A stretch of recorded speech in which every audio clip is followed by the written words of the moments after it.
Hey folks, Stormcrow here, and finally I can get back into the swing of reviewing sets from Filsinger games.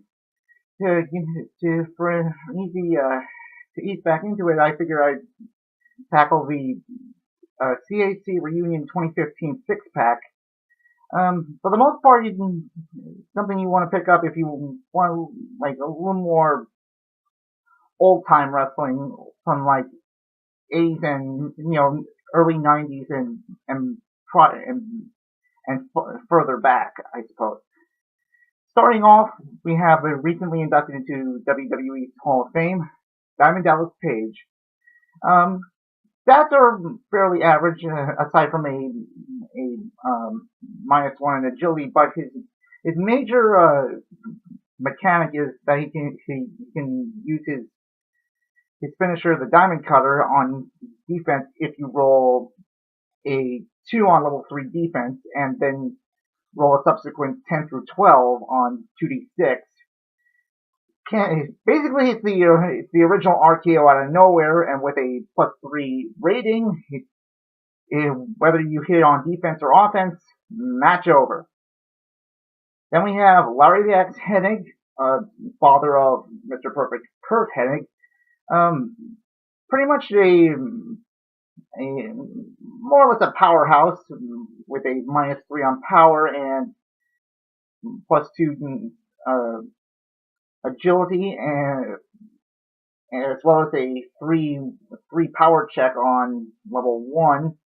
Thankfully, that can be balanced out if you have at least one guy on your roster with -4 on power, such as Michael Elgin.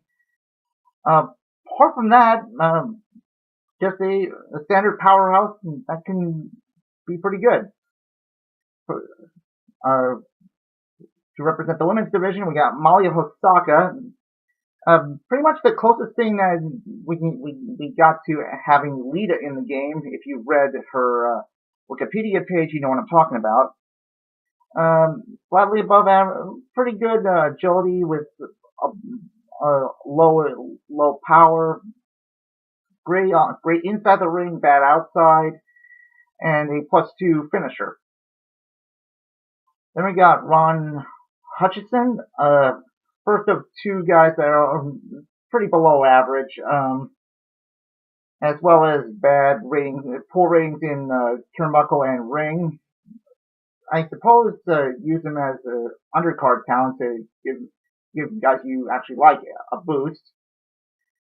Then we got Wild Bill White, whereas, well, much like Ron, his stats are pretty low as well, but in this case, his ropes and death jump are poor, but slightly more power oriented and a bit better in his offensive pool, I guess.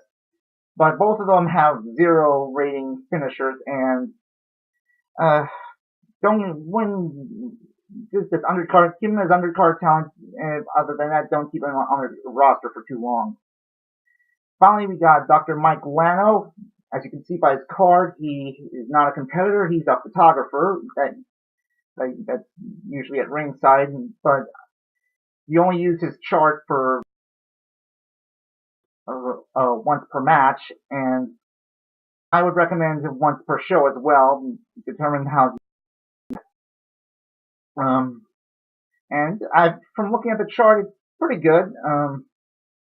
Can really throw the match off when you think it's going one way.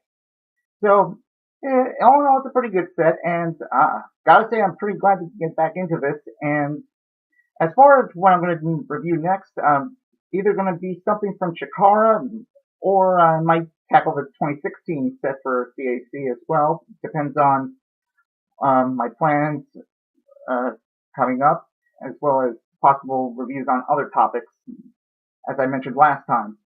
In any case, I'll see you guys next time.